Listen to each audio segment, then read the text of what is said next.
भगवान की माया रूपी चोर इनके जैसे दिखने वाले भगवान ने प्रकट किए। जहां जहां ये व्यापार करते थे वहीं वहीं उन बड़कों ने भी, वो माया रूपी बड़क ने भी व्यापार किया। राजन के राजमहल में घुस करके धन चोरी कर लिया। जहां पर मेहनत का धन रखा था सबसे आगे चोरी का धन रख दिया और वहां से अंतर्धान हो गए। राजन के दूत पीछे से आते हैं, इन दोनों बड़कों को सोया हुआ देखते हैं। इनको उठा करके हाथों में हथकड़ियां, पैरों में बेड़ियां डाल करके अपने विशाल कारागृह में डाल दिया गया। जो मेहनत का धन रखा था उसके आगे चोरी का रखा था, सब चोरी का समझा गया और सब का सब उठा करके राजन की राजकोष में जमा कर दिया गया। अब कहते हैं घर में लीलावती कलावती भी थी, उनको भी भारी कष्ट हुआ। कहते हैं भगवत कृपा से उनको भी घर घर भिक्षा मांगने को नौबत आ गई। एक दिन माता पुत्री भिक्षा के लिए निकली, माता को कुछ मिल गया, बड़ी प्रसन्न हुई माता। लेकिन पुत्री सुबह से शाम तक मांगती रही, कुछ प्राप्त नहीं हुआ, बहुत दुखी थी कन्या। वह शाम के समय अपने घर को जब लौट करके आ रही थी ना, तो एक ब्राह्मण की झोपड़ी पर उसे दर्शन हुआ एक दीपक का। उसे ऐसा लगा कि मुझे यहाँ कुछ प्राप्त होगा। उस स्थान पर गई, ब्राह्मण की झोपड़ी पर भगवान का पूजन चल रहा था, वहाँ पर बैठी और भगवान की कथा को उसने श्रवण किया और उठ करके जब अपने घर को जाने लगी तो ब्राह्मण ने प्रसाद दिया। प्रसाद को लेकर के वो कन्या अपने घर को आई। माता ने उससे बोला, बेटा इतनी रात तक तू कहाँ थी, तेरे मन में कोई गलत विचार तो नहीं? पुत्री ने कहा, नहीं माता, एक ब्राह्मण के यहाँ गई थी, भगवान का पूजन चल रहा था, प्रसाद लेकर के आए हो। वो प्रसाद दोनों ने स्वीकार किया और प्रसाद को जब खा लिया तो ये बात उनको याद आई, बेटा ये प्रसाद तो मुझे ऐसा लगता है जैसे तेरे पिता ने तेरे जन्म के पहले ला करके मुझे दिया था और हमने एक संकल्प लिया था बेटा, उसकी पूर्ति हमने नहीं की है। ऐसा करते हैं ना, उस संकल्प की पूर्ति हम कल ही कर लेते हैं। कल हमको जो धन मिलेगा उसी से भगवान की पूजन करेंगे। दोनों ने परामर्श किया, भगवत कृपा से पर्याप्त धन मिला। दोनों ने अपने धन को मिला करके भगवान की पूजन की सामग्री ला करके भगवान की सेवा की, भगवान से प्रार्थना की, भगवान हमारे पति जवाई को हमारे पास शीघ्र पहुंचा दीजिए। भगवान ने राजा चंद्रकेतु को स्वप्न में दर्शन कराया और कहा, राजन सूर्य उदय के पहले उन दोनों बड़कों को मुक्त कर देना, अन्यथा सूर्योदय अगर हो गया और तुमने मुक्त नहीं किया तो ऐसा ना हो कि राजपाट तुम्हारा सब नष्ट हो जाए। बड़ा भयभीत कर दिया। राजन अर्धरात्रि में भय के मारे अपनी सभा में आया, सभी लोगों को अपना स्वप्न बतलाया। सबने कहा भगवान का आदेश है, मुक्त कर दो। भगवान के आदेश से उनको मुक्त करा दिया। जितना धन उनका छुड़ाया था उससे 4 गुना ज़्यादा बोरों में भर करके और अच्छे वस्त्र आभूषण सब कुछ उनका सत्कार करके नगर के बाहर जो नदी थी उस नदी के किनारे पर राजन ने उनको छोड़ा।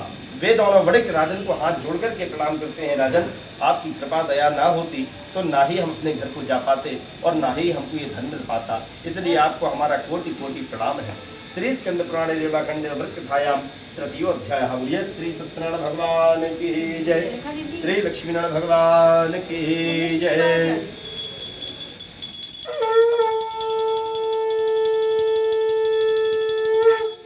श्री चतुर्थोध्याय, चौथा अध्याय इसी नदी के पास से चालू होता है। कहाँ से? जहाँ से राजन ने इन दोनों बड़कों को छोड़ा था और बड़कों ने अपना सारा धन नाव पर इतने अच्छे से रख लिया था कि अगर हम 5 लोग आए हैं तो 5 ही लोग इस नाव पर बन पाए, छठवा ना बन पाए। क्योंकि मन में ये भी डर था, समय से ज़्यादा, समय से अधिक, समय से पहले उनको अधिक धन प्राप्त हो गया था। तो मन में ये डर था कि राजन इतना धन दे रहे हैं, कहीं कोई देख लिया होगा तो हम कहीं मार करके हमारा धन ना छोड़ा ले। इस भय के मारे वो नाव पर बहुत अच्छे से सत्यनारायण कथा हो लेकिन रही है। दसों दिशाओं को देख लिया, बेटा कोई का पक्षी भी दिखाई नहीं जन्मदिन पड़ा। है। मन में बड़ी प्रसन्नता थी। कहते हैं वहां से निकलने को तैयार हुआ, उतने में भगवान ने एक सन्यासी का रूप धारण किया और उसके नाव के, बेटा मुझे भी यहाँ से कुछ दूर तक जाना है, नाव पर मुझे थोड़ी सी जगह दे। तो इस बात को सुनकर कि वास्तविक सन्यासी है या ऐसा तो नहीं, धन चुरा ले, हमको मार दे, इस भाव को लेकर के उसने झूठ कह दिया। भगवान, हे महाराज हमारी नाव पर इतनी जगह है नहीं, कर लोगे तो मुझे जगह तो निकल ही आएगी। जब बोरों का नाम लिया तो बड़े के मन में और भी ज्यादा संशय उत्पन्न हो गया, ये बोरों के पीछे पड़े हुए हैं क्योंकि सारा धन तो बोरों में है।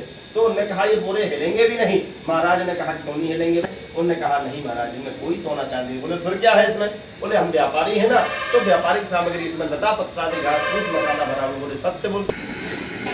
मेरे भाई बहन देखिए, आज मेरे सोना बाबू का जन्मदिन है, मेरे बेटा का। कथा भी हो रही है, यहाँ खाना भी बना रहे हैं। ये देखिए कढ़ी, देख भी कहे कढ़ी, रसाज के कढ़ी, ये देखिए रसाज, दिखा दो रसाज। और देखो ये शाम के छोले बनेगा फुलाई भी। ये रसाज कहाँ है? रसाज, हाँ चलो और चलो। हाँ ये देखो मेरे भाई बहन, ये रसाज है बघेली में।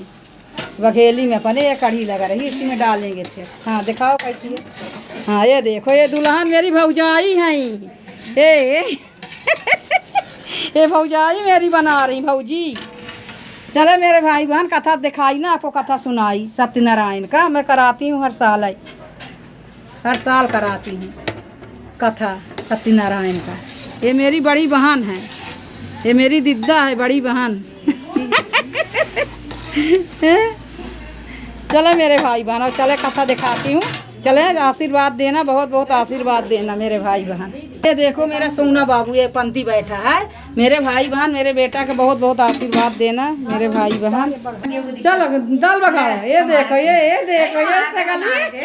हाँ ये देखो इनकी, ये सब लगी हैं, किचन संभाली हैं। ये जो मेरी हैं बिटिया हैं, मेरी भौजाई हैं, मेरी बहन हैं, ये सब लगी हैं किचन संभालने की।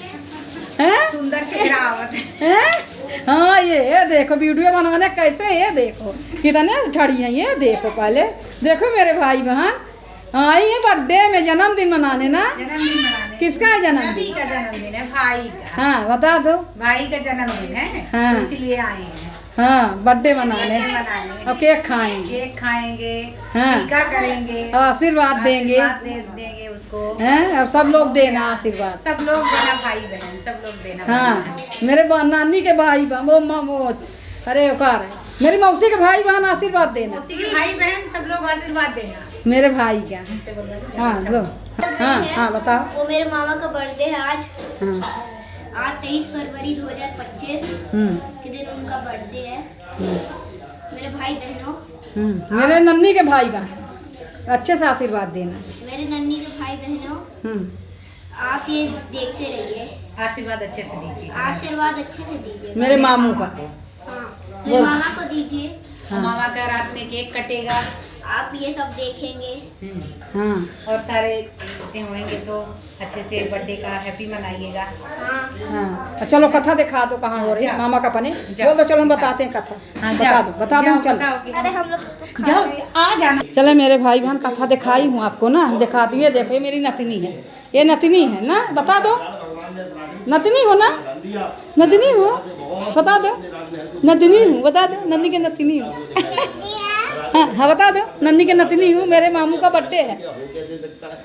तो उसने विचार किया हाँ। कि मुझसे महापाप हो गया है, भगवान के प्रसाद का अनादर कर दिया है। भाभी चली गई। उसी स्थान पर आया, हाँ, उनको तबीयत नहीं भगवान से ठीक क्षमा है ना। प्रार्थना मांगे और क्षमा प्रार्थना मांग करके भगवान से प्रार्थना करते हैं, हे भगवान मुझसे गलती हो गई। ग्वालों के साथ मिलकर के बैठ करके भगवान का पूजन किया, भगवान से क्षमा प्रार्थना मांगी। भगवान ने उसकी आंखों के सामने से वो जाल हटा दिया। चले मेरे भाई बहन अगले वीडियो में मिलेंगे। कथा चालू है, और उससे बहुत बहुत आशीर्वाद देना मेरे कहते हैं उससे मेरे राजन सोना को- बाबू को। राजन के सद्बुद्धि आई। हाँ, राजन का चलती जब हूँ तक जीवन था ना, अगले वीडियो में तब फिर तक से वह मिलती अपनी रही। बने प्रजा रहना वासियों आप का लोग। अपना सेवा करता जन्मदिन। हुआ और भगवान की सेवा करता हुआ हर साल मैं कराती हूँ कथा अपने सोना बाबू का। चले हर हर महादेव, जय जय श्री राम। भावना को लेकर के सुनता है।